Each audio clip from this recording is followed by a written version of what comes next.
Hello. कहिए कैसे आप। आई होप कि आप बहुत अच्छे होंगे। अपना अपनी पढ़ाई का, फैमिली का अच्छे से ध्यान रख रहे होंगे।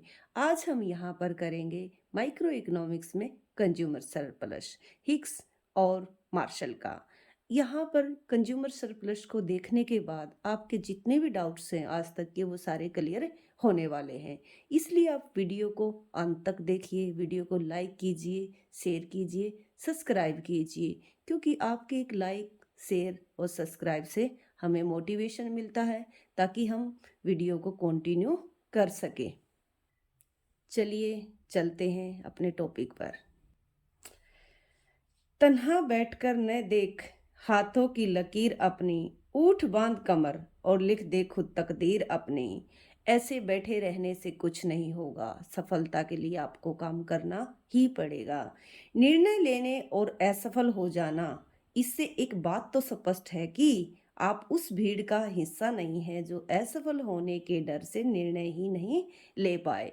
कि कम से कम आप इतना तो साहस करते हैं कि आपने डिसीजन लिया कि मैं नेट की या फिर एचटेट की किसी भी चीज़ की मैं तैयारी करूँगा। ये वीडियो हर उसके लिए बेनिफिशियल है जो कि बच्चा इकोनॉमिक्स कहीं पर भी पढ़ता है।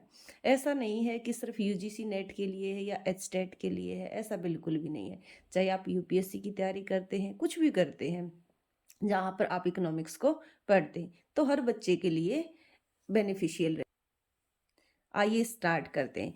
कंज्यूमर सरप्लस, देखिए कंज्यूमर सरप्लस को आप क्या समझते हैं? आप समझते हो ना कि उपभोक्ता की बचत, कि उपभोक्ता को क्या बचत हुई, कितनी बचत हुई, कितनी बचत नहीं हुई। तो पहले ये तो समझ लीजिए कि बचत होती कहाँ से है। अब आप सोचोगे कि बचत कहाँ से होती है। भाई ऐसा तो है नहीं आपको कोई, मतलब कोई चीज़ है उससे बचत हो गई। सिर्फ यहाँ पर बचत का मतलब ये है, दो कंसेप्ट आपने देखने, एक मार्शल का और हिक्स का। जब आप मार्शल के कंसेप्ट को देखोगे उसमें, और जो डिफरेंस है हिग्स के कंसेप्ट में, सबसे पहले तो आपको ये डिफरेंस ही पता होना चाहिए। मार्शल कहता है कि हम मार्केट में जाते हैं और जितना हम सोचकर जाते हैं देने के लिए, उससे हम कम देते हैं, यानी कि उसकी कीमतें वहां पर कम पाती हैं। तो इसका मतलब क्या हुआ कि जितना आप देना चाहते हो, यानी कि जितना आप विलिंग हो और जितना आप एक्चुअल में पे करते हो, उसने कहा कि वो उपभोक्ता की बचत है। अब देखिए हिक्स कहता कि नहीं, ये बचत नहीं है, ये गलत है। उसने कहा कि नहीं, जो प्राइस डिक्रीज होने के कारण से, यहाँ पर तो इसने क्या कि सोच कर चले मन में। और हिक्स कहता कि नहीं, जो प्राइस डिक्रीज होते हैं ना, जो कमोडिटी के प्राइस डिक्रीज होते हैं उसके कारण से जो उसको बचत होती है, उसको हम क्या कहते हैं? कंज्यूमर सरप्लस कहते हैं। या तो यहाँ पर तो उसने क्या कहा कि विलिंग टू पे और एक्चुअली पे। तो इसका मतलब क्या हुआ? इसने क्या कहा? नहीं, ये नहीं है। इसने कहा कि नहीं, जो प्राइस डिक्रीज होने के कारण से जो आपकी खरीदने की क्षमता बढ़ जाती है, वो आपकी एक्चुअल बचत है, वो आपकी एक्चुअल एक तरीके से सरप्लस है। अब इसने कहा कि आप उस बचे हुए से या तो सेम पोजीशन पर रह सकते हो जो आप पहले परचेज करते थे, या फिर आप उसको एक्सटेंड कर सकते हो, उसको ज़्यादा खरीद सकते हो। आई होप कि ये दोनों बातें आपको क्लियर हो गई होंगी। आइए देख लेते हैं पहले कुछ बेसिक चीज़ें। कि सबसे पहले कंज्यूमर सरप्लस जो है, इस कंसेप्ट को दिया था ड्यूपिट ने। जो ड्यूपिट ने दिया था इसको 1844 में दिया था। उसके बाद ये दिया मार्शल ने 1895 के अंदर। जो ये कंज्यूमर सरप्लस का जो ये कंसेप्ट है, ये निकल कर कहाँ से आया है? कंज्यूमर सरप्लस का जो कंसेप्ट है वो थ्योरी ऑफ डिमांड पर आधारित है। थ्योरी ऑफ डिमांड आप पढ़ चुके हो, थ्योरी ऑफ डिमांड पर ये आधारित है। सबसे पहले जो ये दिया था ड्यूपिट ने 1844 में, जो कि एक फ्रांसीसी इकोनॉमिस्ट हैं। 1895 में फिर इसको एक तरीके से स्पष्टतया, यानी कि एक कहते हैं ना कि मतलब एक सीक्वेंस में अच्छे तरीके से जो दिया वो दिया मार्शल ने 1895 में। इनकी बुक का नाम है प्रिंसिपल्स ऑफ इकोनॉमिक्स। यहाँ पर इसने इसको पूर्णतया प्रदान की। अब देखिए समझ लीजिए कि आपको बचतें कहाँ पर सबसे ज़्यादा होती है। अब देखिए आपके मन में बहुत सारे डाउट्स होंगे कि बचत होती है कि हम ब्रांडेड कपड़े खरीदते हैं, महंगी महंगी गाड़ियाँ खरीदते हैं या कुछ भी है, अगर वो हमें पहले से सस्ता मिल जाए तो हमारी बचत होगी। नहीं, ये गलत है। जो सबसे ज़्यादा जो बचत होती है ना आपको, वो होती है आपकी जो नेसेसरी जो चीज़ें होती है, आवश्यकता की जो वस्तुएँ होती हैं, वहाँ पर सबसे ज़्यादा बचत होती है।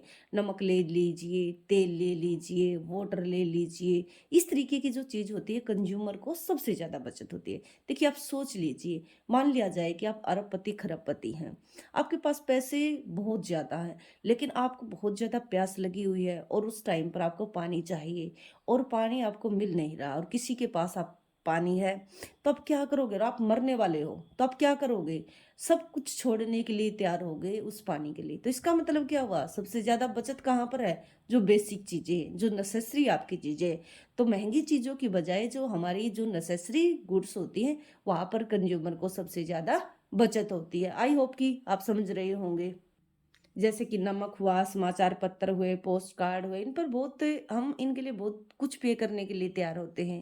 देखिए सस्ते मिलते हैं, आपको ऐसा लगता है कि मतलब नमक है, इसकी क्या ज़रूरत है? देखो नमक के बगैर आप खाना भी नहीं खाते, सब्ज़ी में भी नमक डालते हो, वैसे ही पानी के कितने सारे यूज़ हैं। तो आप देखोगे पानी के बगैर आप रह ही नहीं सकते, तो यहाँ पर सबसे ज़्यादा पे करने के लिए रेडी होगे। लेकिन मतलब अब हम करते हैं कि जो मार्शल और हिक्स है, इनमें एक तो बेसिक डिफरेंस आपने देख लिया कि यहाँ पर था कि विलिंग टू पे और एक्चुअली पे। यहाँ पर क्या है कि आप प्राइस डिक्रीज हुए हैं जिसके कारण से आपकी बचत बढ़ गई है। अब दूसरा जो बेसिक कंसेप्ट है इनका समझ लेते हैं। आप देखोगे कि आपने कार्डिनल यूटिलिटी की, आपने ऑर्डिनल यूटिलिटी की। हिक्स कहाँ से रिलेटेड है? ऑर्डिनल से, यानी कि रैंकिंग बेस्ड यूटिलिटी है। यहाँ पर यूटिलिटी कैसे है? 1 2 3 4 में मेजर कर सकते हो। तो यहाँ पर तो देख तो लीजिए, ये कहता है कि मैं तो जब कंज्यूमर सरप्लस निकालूंगा जब marginal utility of money constant रहेगी। उसके बाद इसने कहा कि जो वस्तु है ना जिसको मैं खरीदने वाला हूँ, उसकी कीमत भी कांस्टेंट रहनी चाहिए, तब मेरा कंज्यूमर सरप्लस निकल कर आएगा। अब इसने कहा कि नहीं भाई देख, बिना इसके मार्जिनल यूटिलिटी चेंज होने के बाद भी, जो मार्जिनल यूटिलिटी ऑफ मनी है उसके चेंज होने के बाद भी आपका जो सरप्लस है वो निकल कर आ सकता है। और प्राइस का तो मैंने आपको बता ही दिया कि यहाँ पर प्राइस डिक्रीज होने के कारण से जो रियल इनकम इंक्रीज होती है, या तो फर्स्ट पहले वाले पॉइंट पर ही रहे या फिर वह एक्सटेंड कर जाए। ये डिफरेंस है बेसिक दोनों के अंदर। तो इन चीजों को आप समझ गए होंगे कि इसमें और इसमें क्या डिफरेंस है। तो सबसे पहले हम थोड़ा सा एक बार मार्शल के बारे में बात कर लेते हैं, इसका डायग्राम किस तरीके का और क्या रिलेशन दिखा। मान लिया जाए कि आप मार्केट में जाते हो और मार्केट में जब जाते हो तो प्राइस है पी, प्राइस है आपकी पी, और जो क्वांटिटी आप परचेज करते हो इस प्राइस पर, वो है आपकी क्यू। कोई भी एक्स कमोडिटी आप ले सकते हो। मान लिया जाए कि प्राइस ऑफ एक्स इतने हैं और आपने एक्स कमोडिटी की जो क्वांटिटी है वो आपने ये परचेज की, और जब आपकी पेमेंट्स होगी यानी कि टोटल पे जो आपने किया है वो कितना किया है, वो आपने किया है इनकी प्राइस इनटू में क्वांटिटी, ये आपकी पेमेंट होगी। तो ये फैक्ट है कि जो कंज्यूमर देना चाहता है उससे कम प्राइस मिलते हैं उसे मार्केट में, तभी कंज्यूमर सरप्लस निकाल पाओगे। क्योंकि मैंने तुम्हें बताया कि आप कुछ ना कुछ चीज़ें हैं कांस्टेंट मानकर चलोगे तभी थ्योरी को एक्सटेंड कर पाओगे। ऐसे रिजिड होने से कुछ नहीं होता, चीज़ें समझो। क्योंकि हर इकोनॉमिक्स ने अपने व्यूज़ दिए हैं, हम व्यूज़ को पढ़ रहे हैं उनके को। जब हम उनके व्यूज़ को पढ़ते हैं तो जो उन्होंने एक्चुअल में दिया तभी तो उनकी थ्योरी को एक्सप्लेन करेंगे। ऐसे थोड़ा ना कि हम बोल दे कि मार्केट में गए क्यों प्राइस कम मिले, ऐसा नहीं है। आइए देखते हैं consumer surplus according to Marshall. तो देखो एक और चीज ध्यान रखोगे, यहाँ पर जो कंज्यूमर सरप्लस है वो मेजर्ड किया जाता है मॉनेटरी यूनिट्स में। ये नंबर ऑफ यूनिट्स हैं, ये मार्जिनल यूटिलिटी मिल रही है आपको जो भी आप कमोडिटी परचेज करते जा रहे हो। प्राइस स्टार्टिंग में मैंने आपको बता दिया कि कांस्टेंट रहते हैं, और ये आपका सरप्लस है जिसको नेट मार्जिनल बेनिफिट बोला गया है। तो देखिए जब आप एक कमोडिटी लेते हो तो उसके लिए जो मिलने वाली यूटिलिटी है आपकी 18 है, और जो उसकी प्राइस है वो कितने हैं 10 है। तो इसका मतलब क्या हुआ कि अभी आपकी बचत है 8। और कहाँ पर कंज्यूमर इक्विलिब्रियम में होता है, ये आप इन चीज़ों को बेसिक मैं आपको करवा चुकी हूँ कि marginal utility equal to price, कि जितना भी आप पे करते हो जितनी आपको उससे संतुष्टि मिलती है, वहां पर जो कंज्यूमर होता है वो उसका संतुलन का पॉइंट होता है, इक्विलिब्रियम का पॉइंट होता है। तो देखिए प्राइस कांस्टेंट है 10 10 10 इस तरीके से है। उधर से देखो जैसे जैसे आपके पास क्वांटिटी इंक्रीज होती जा रही है वैसे वैसे यूटिलिटी डिक्रीज होती जा रही है। तो ये वो पॉइंट आ जाएगा ये वाला कि जहां पर आपकी मार्जिनल यूटिलिटी इक्वल टू क्या हो जाएगी, प्राइस के इक्वल हो जाएगी। यानी कि ये आपकी मार्जिनल यूटिलिटी है और ये आपकी कीमत है। कोई भी आप एक्स कमोडिटी यहाँ पर लिख सकते हो। तो ये जो मार्जिनल यूटिलिटी है किसके इक्वल है, प्राइस के इक्वल है। और फिर किसके इक्वल होनी चाहिए, मार्जिनल यूटिलिटी ऑफ मनी के। तो ये आपका इक्विलिब्रियम का पॉइंट होगा। जो कंज्यूमर है वो इस जगह पर इक्विलिब्रियम में है। तो आप देख सकते हो कि जो कंज्यूमर सरप्लस है उसका फॉर्मूला क्या हुआ कि समेशन ऑफ मार्जिनल यूटिलिटी, कि जो भी मार्जिनल यूटिलिटी है अगर उसमें से हम प्राइस इनटू क्वांटिटी कर दें, यानी कि जितने भी आपके प्राइस हैं, जितनी आपने क्वांटिटी परचेज की है, अगर आप उनको माइनस करते चलोगे तो जो आपका निकल कर आएगा वो कंज्यूमर सरप्लस निकल कर आएगा। देखो तीन चार फॉर्मूले इसके। आप ऐसा बोल सकते हो कि विलिंग टू पे माइनस एक्चुअल पे, यानी कि जो एक्चुअल में आप पे करते हो पे। ये भी वही बात है कि जितना हम पे करना चाहते हैं और जितना हम वास्तव में पे करते हैं वो क्या कहलाएगा, कंज्यूमर सरप्लस कहलाएगा। या फिर आप बता सकते हो कि जो हमारी कंज्यूमर सरप्लस है वो इस तरीके से भी निकल सकता है कि total utility minus marginal utility. या फिर आप क्या कर सकते हो, मार्जिनल यूटिलिटी किसके बराबर होती है, प्राइस के बराबर होती है ना। या तो यहाँ पर ये लिखो कि total utility minus marginal utility, क्या करोगे, या फिर क्या कर सकते हो, प्राइस के इक्वल है तो ये मार्जिनल यूटिलिटी या इनटू में पी इंटू क्यू कर सकते हो। तो ये भी क्या फॉर्मूला, ये भी कंज्यूमर सरप्लस का है। तो आपने इतनी सारी चीजें अभी तक सीख ली हैं कि जो हिग्स है, हिग्स ना सॉरी जो मार्शल है, मार्शल में marginal utility of money, commodity के प्राइस ये कांस्टेंट रहेंगे। उसके बाद ही आप कंज्यूमर सरप्लस को निकालोगे और कंज्यूमर वहां पर इक्विलिब्रियम में होगा, वहां तक वस्तु को परचेज करेगा जहां पर उसकी मार्जिनल यूटिलिटी ऑफ एक्स उसकी कीमत के बराबर हो जाएगी। तो मेनली आप यही पढ़ते हो कि विलिंग टू पे और एक्चुअली पे, इसको हम कंज्यूमर सरप्लस बोलते हैं, क्योंकि यहाँ पर ऐसा है कि इसका डिफरेंस जो होगा और हिक्स में कीमत गिरने के कारण से जो होगा। आइए अब हम इसका करते हैं डायग्राम। जो डायग्राम है, डायग्राम में आप देखिए यहाँ पर आपने यूनिट्स ली हैं, यानी कि नंबर ऑफ यूनिट्स,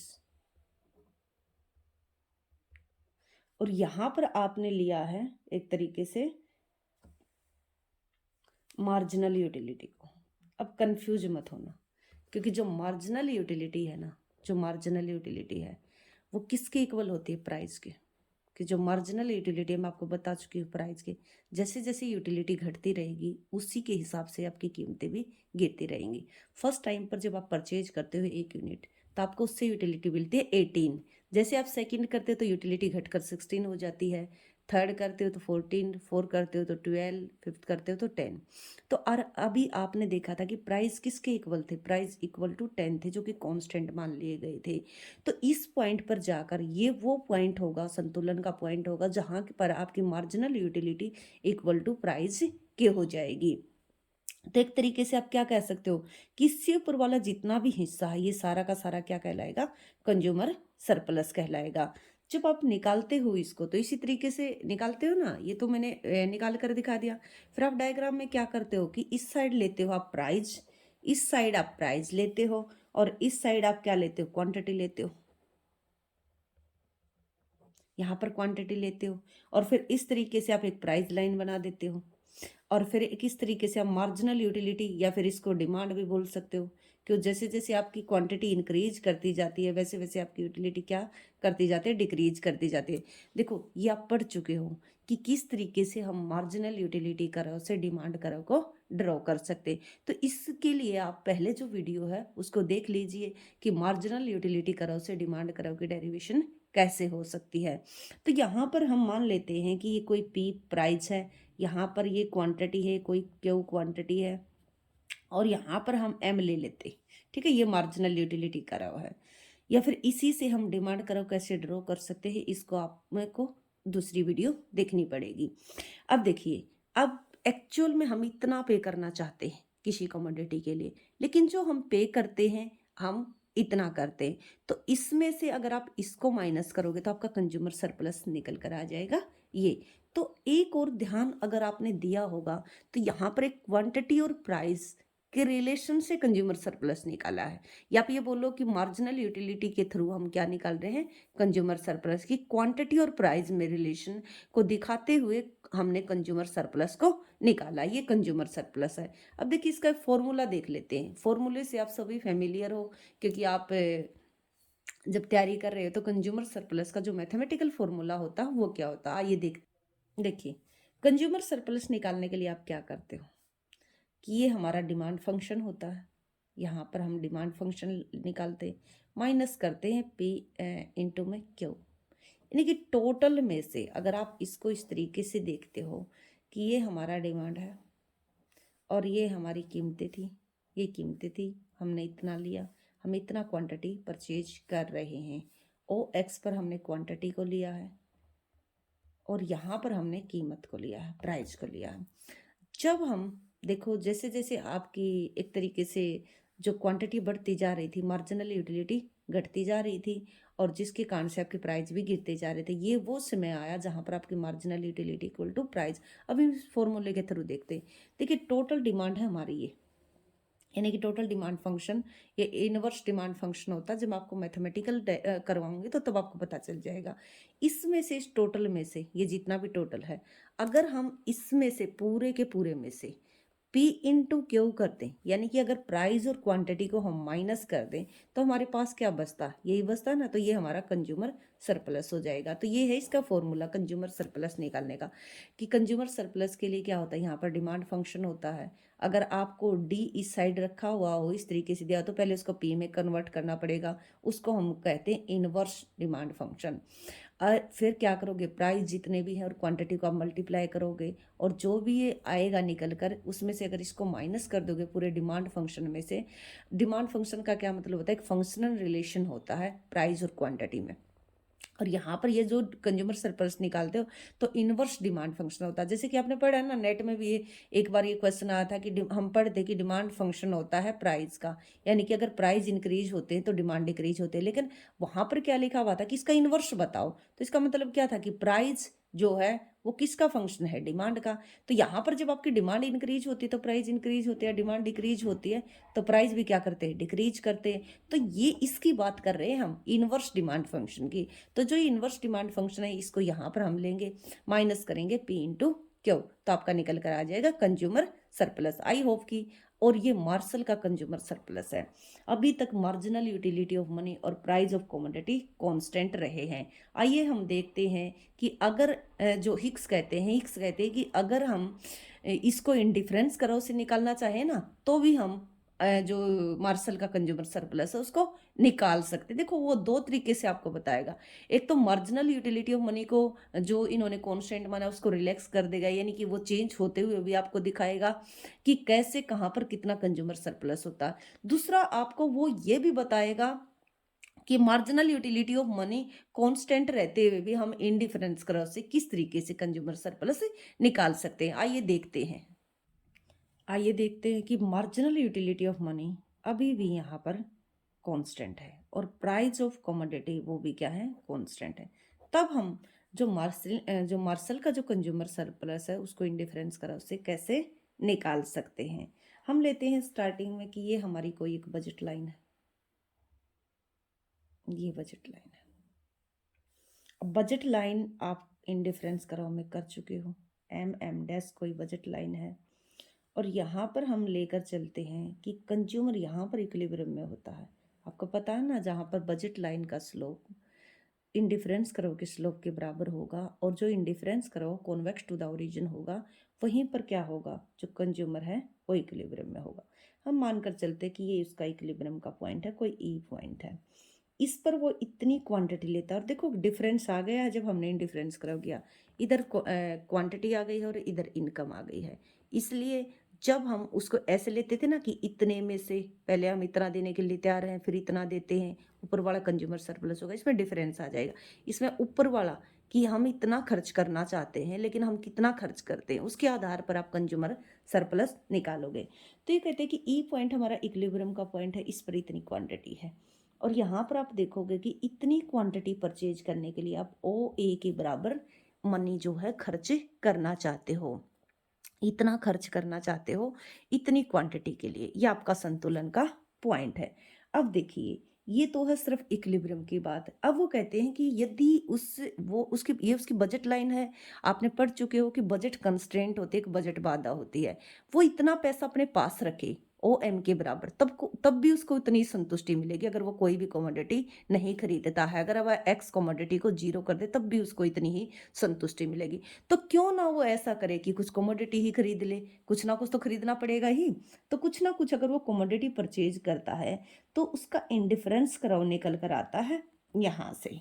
उसका इंडिफरेंस करो ये है, अकॉर्डिंग टू इंडिफरेंस करो के आधार पर हम मार्शल का कंज्यूमर सरप्लस दिखाने की कोशिश कर रहे हैं। ये ध्यान रखिएगा, ये उसका कंज्यूमर सरप्लस है, सॉरी, ये उसका इंडिफरेंस करो, ये उसका इंडिफरेंस करो है, जिसको हमने आईसी नोट बोल दिया।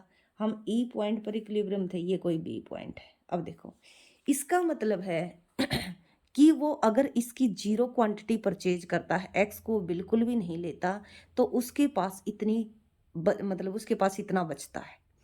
अगर वो इसकी कुछ क्वांटिटी ले लेगा तो उसको क्या करना पड़ेगा, अपनी कुछ इनकम छोड़नी पड़ेगी।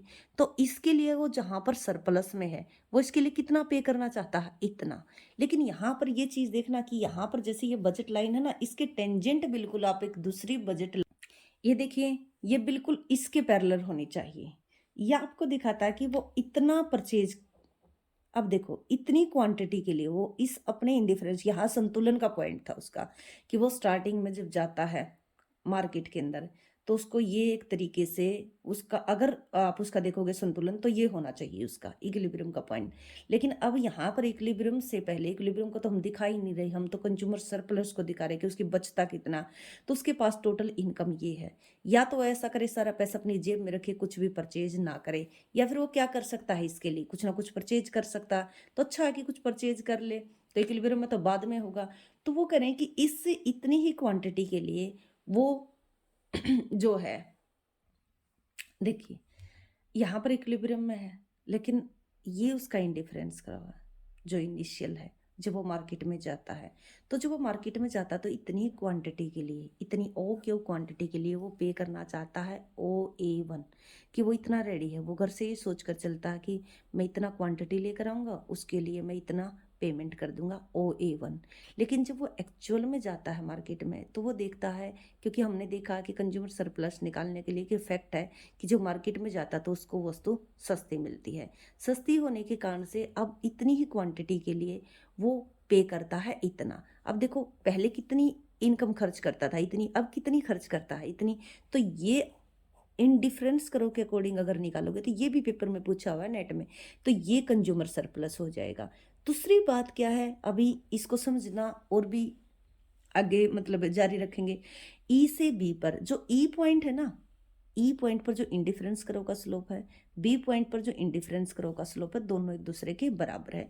जब स्लोप ही चेंज नहीं होता, जब स्लोप ही चेंज नहीं होता, तो आप देखोगे ना तो यहाँ पर प्राइस चेंज हो सकते, ना ही यहाँ पर जो मार्जिनल यूटिलिटी हो मनी वो चेंज हो सकती। तो आइए देखते हैं इस स्लोप का भी, कि कंज्यूमर जो है कि बजट लाइन जो है MM डैश है, और जो स्लोप ऑफ बजट लाइन है, यानी कि जो स्लोप है बजट लाइन का, वो किसके बराबर है, PX के। अभी एक और चीज आपको समझनी बाकी है। यहाँ पर देखो, जब भी आपने बजट लाइन का स्लोप निकाला था, तो जो बजट लाइन का स्लोप आपने निकाला था तो क्या निकाला था, price of X divide by price of Y, ऐसे निकल कर आया था।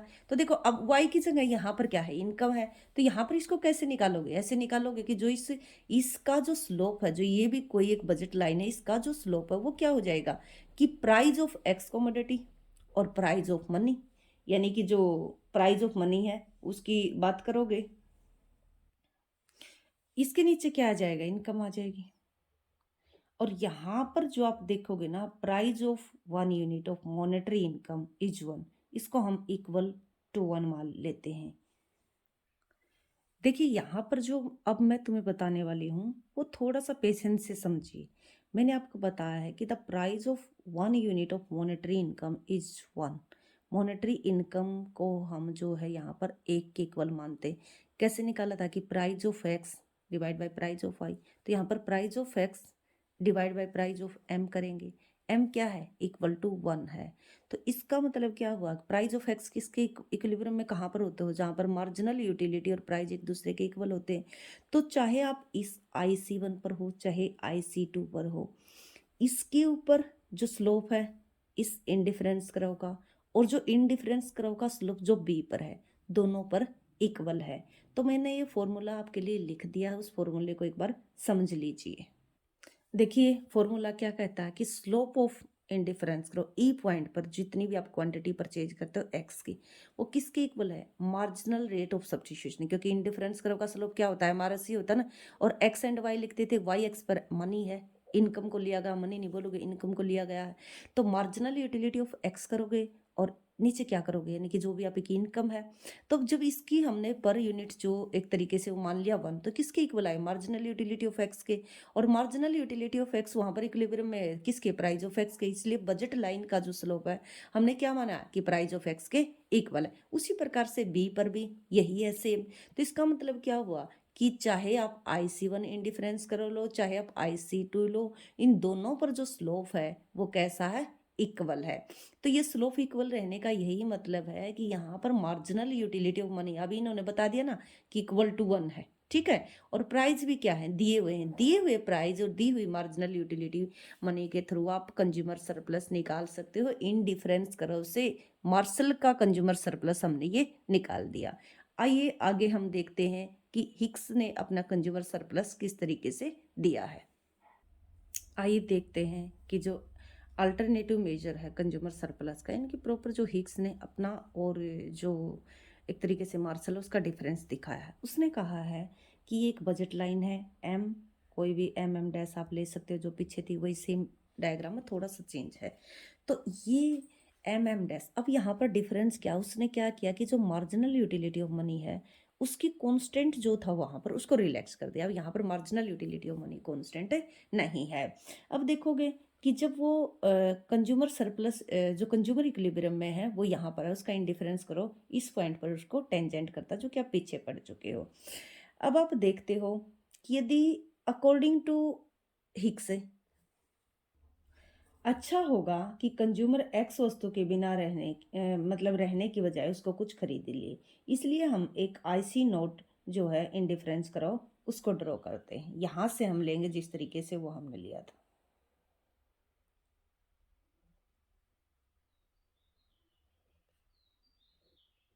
ये आपका इंडिफरेंस करो हो गया IC नोट। अब किसी बी पॉइंट पर इक्विलिब्रियम में हो, जो ई और बी है, ये ध्यान रखना, ई और बी पॉइंट पर सेम क्वांटिटी है, सेम क्वांटिटी है। इसलिए ई और बी पॉइंट पर आपकी जो मार्जिनल यूटिलिटी ऑफ एक्स है वो दोनों क्या है, दोनों ही पॉइंट पर कांस्टेंट है। ये आप ध्यान रख कर चलोगे। यदि हम ई पॉइंट पर होते हैं तो कंज्यूमर के पास OA इनकम लेफ्ट रहती है। यदि हम ई पॉइंट पर होते हैं यहाँ पर, तो जो कंज्यूमर है उसके पास जो है ना वो इनकम बच जाती है इतनी। देखो इतना वो इस क्वांटिटी के ऊपर खर्च कर देता है, इतना वो इस क्वांटिटी के ऊपर खर्च कर देता है, सॉरी ये क्वांटिटी वो परचेज करता है इतनी इनकम खर्च करके, तो उसके पास अभी ये इनकम बची हुई है। तो जो कंज्यूमर के पास ये OA इनकम लेफ्ट रहती है वो इसको या इस कमोडिटी के ऊपर या फिर और कमोडिटी के ऊपर खर्च करता है। जबकि जो बी पॉइंट है, बी पॉइंट की अगर हम बात करें तो वहाँ पर जो इनकम रहती है उसके पास रहती है इतनी OH के बराबर। अब इतनी इनकम रहती है, पहले कितनी इनकम थी उसके पास, पहले जो थी उसके पास इतना खर्च करता था तो इतनी लेफ्ट पड़ी हुई थी। अब उसके पास कितना है, अब वो जब इस पॉइंट पर है, यहाँ पर है, तो जब उसके पास कितनी इनकम बची हुई है, ये इनकम बची हुई है, खर्च कितनी कर दी है उसने, इतनी कर दी। तो अब उसके पास सिर्फ ये इनकम है, OH के बराबर जो है वो इनकम है। अब इसका कारण देख लेते हैं कि जबकि बी पॉइंट पर OH रहती है, OA जो इनकम है वो क्या है, ग्रेटर देन है OH से। ये बोल सकते हो ना कि जो इसका दूसरा मतलब क्या बोल सकते हो कि मार्जिनल यूटिलिटी ऑफ मनी, जो ई पॉइंट है, ई पॉइंट की बजाय जो मार्जिनल यूटिलिटी ऑफ मनी है बी पॉइंट पर वो बढ़ गई है। क्यों, अब उसके पास क्या रह गई है, इनकम कम रह गई, और हमने क्या देखा कि मार्जिनल यूटिलिटी ऑफ मनी यहाँ पर चेंज हो गई। तो जो बी पॉइंट है जब उसके पास इनकम कम रह जाती है तो उसकी यूटिलिटी बढ़ जाती है, और जब उसके पास इनकम ज़्यादा थी तो उसकी यूटिलिटी किसके प्रति, मनी के प्रति कम थी। तो आप देखोगे जो स्लोप ऑफ इंडिफरेंस कर्व है, जो आईसी नोट है ये वाला, कि जो आईसी नोट का जो स्लोप है वो क्या है, कम है। किसके, आईसी वन से। इसका मतलब क्या है कि ई पॉइंट पर स्लोप ज्यादा है, किसकी बजाय, बी पॉइंट की बजाय। बी पर फ्लैटर है आपका इंडिफरेंस कर्व, और जो ई है वहां पर कैसा है, स्टीपर है। या इसको ऐसे लिख सकते हो कि मार्जिनल यूटिलिटी ऑफ एक्स क्या थी, कांस्टेंट है। मार्जिनल यूटिलिटी ऑफ मनी को यहाँ पर आप लिखोगे कहाँ पर, एक तरीके से जो आपका ये एच पॉइंट है, यहाँ पर देखो marginal utility of money H point पर। अब उधर दूसरी साइड देखोगे मार्जिनल यूटिलिटी ऑफ एक्स, यहाँ पर ए पॉइंट पर, मार्जिनल यूटिलिटी ऑफ मनी ए पर और एच पर। अब देखोगे जो ए है, अब यहाँ पर क्वांटिटी दोनों में कांस्टेंट है। अब क्या इंक्रीज हो रहा है, यहां से देखो कि जो यहाँ पर आपकी क्या रहेगी, एक तरीके से कम। इसके इस पॉइंट पर आपकी जो इनकम आपके पास क्या है, कम है, और यहाँ पर क्या है, ज्यादा है। जब नीचे वाला जब इंक्रीज करता है तो साथ में ये स्लोप भी तो है, ये स्लोप क्या करेगा, एक तरीके से डिक्रीज करेगा। और ये डिक्रीज करता है तो स्लोप ए पॉइंट पर आपके पास इनकम ज्यादा है। इसका और साथ वाले का कैसा रिलेशन होता है, कैसा रिलेशन होता है, देखिए दोबारा, जो ए पॉइंट है यहाँ पर उसके पास इनकम बची हुई थी ज़्यादा, इसलिए उसकी मार्जिनल यूटिलिटी ऑफ मनी क्या थी, कम थी। यहाँ पर लो लिखोगे, यानी कि उसकी मार्जिनल यूटिलिटी ऑफ क्या थी, कम थी। इस कारण से उसका स्लोप क्या था, ज़्यादा था। अब यहाँ पर आप देखोगे कि उसके पास इनकम बची हुई, यहाँ पर क्या था कि जो मार्जिनल यूटिलिटी ऑफ मनी जो है उससे मिलने वाली जो उसकी उपयोगिता थी वो कम क्यों थी, क्योंकि अभी उसके पास इतना पैसा पड़ा हुआ था। अब जब उसके पास इतना पैसा कम रह जाता है, यानी कि ओ ए से ओ एच हो जाता है, तो उसकी मार्जिनल यूटिलिटी ऑफ मनी क्या हो जाएगी, बढ़ जाएगी ना। यहाँ पर तो क्या था कि लो थी, यानी कि कम थी, इसलिए ज़्यादा था। यहाँ पर क्या है, ज़्यादा है, इसलिए स्लोप क्या है, कम है। तो ये डिफरेंस है दोनों में, कि यहाँ पर जो है ना वो जो स्लोप है इसका ज़्यादा है और इसका कम है। ये मार्जिनल यूटिलिटी में चेंज होने के कारण से है। यहाँ पर मार्जिनल यूटिलिटी ऑफ मनी कम है, यहाँ पर मार्जिनल यूटिलिटी ऑफ मनी ज़्यादा है। तो यहाँ पर फिर हम देखते हैं दोबारा। अब देखिए, जो ये मैंने दूसरा जो ये इंडिफरेंस कर्व बनाया है, जहाँ पर आपने देखा था कि इसका स्लोप पहले वाले में जो मार्शल का हमने एक तरीके से कंज्यूमर सरप्लस निकाला था इंडिफरेंस कर्व के थ्रू, तो इसका इंडिफरेंस कर्व का स्लोप इस इंडिफरेंस कर्व के स्लोप के बिल्कुल बराबर है।